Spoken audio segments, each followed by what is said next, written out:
It is the dream of many young people to become entrepreneurs and their own boss. A quick brush through the social space and you will bump into hashtags like boss lady or boss in the making.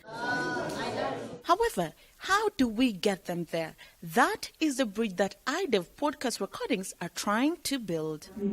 Entrepreneurship is a term that can loosely be used. A lot of it is, Kenyans maybe mistake this as a side hustle, and it's not. If you decide that you want to walk the path of entrepreneurship, you have to be committed.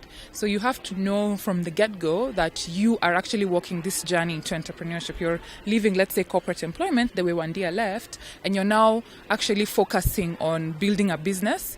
And you cannot just build a business from nowhere. You have to have, the right strategy, a business plan. You have to have financing. So she saved over a period of time to give her seed capital so she can start.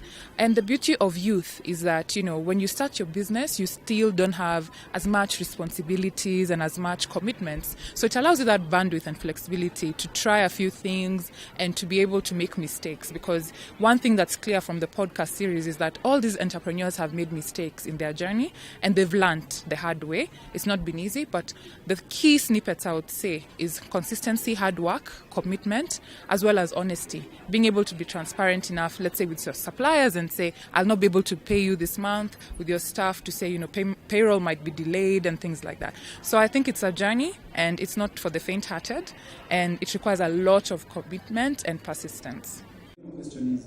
To get young and aspiring entrepreneurs to gather and listen through the whole podcast, Esther Mwikali, Head of Community and Operations Metta, highlighted that the organization has had to devise strategies to see the recordings come to fruition. How you make it show up?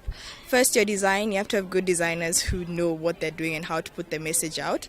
We have to ensure that the content is good. So when you're saying that, let's say, for example, today's example, Wandia is going to be speaking about her life story.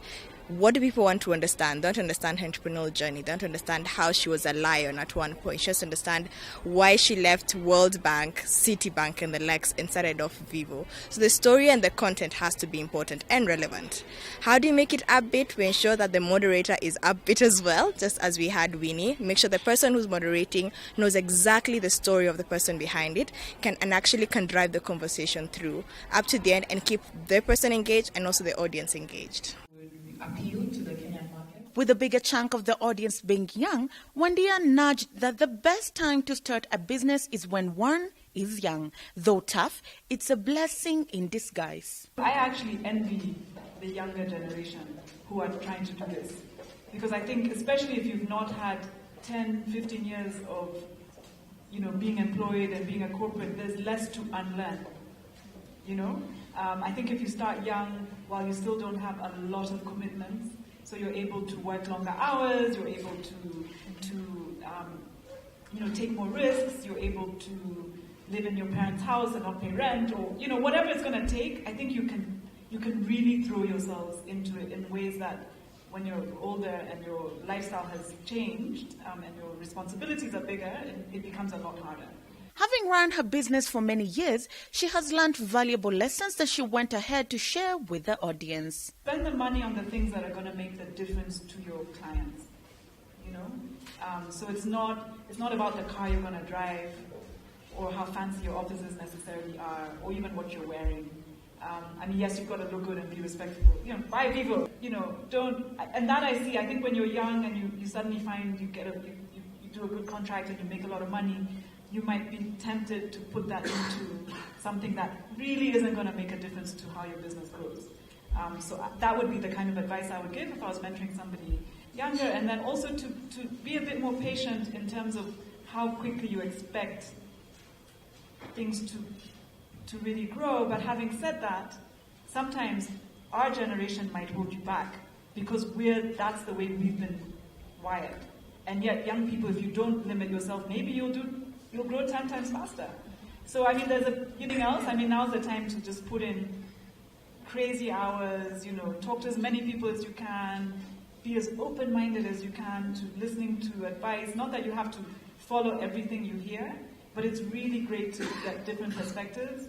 And when you start to hear the same thing over and over again, then it's like, wow, there must be something there. Kitaka Mushori, one of the attendees after the recording, was nothing but filled with hope and aspirations from listening to Wandia's story.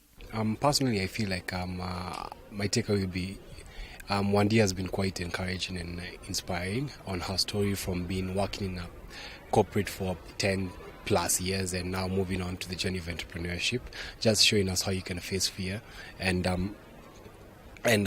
walking through the hurdles and challenges that you get in a normal business. And now that her company is growing with 100 plus employees and the culture that she's trying to spread, it's just quite inspiring for people who are looking to go in there, looking to switch careers from a more professional level and, going away from the security to more of a stable kind of business-like. With the job market getting tighter and the jobs scarce, time is ripe that we groom and continue to nurture the young generation into the entrepreneurial space. What is your advice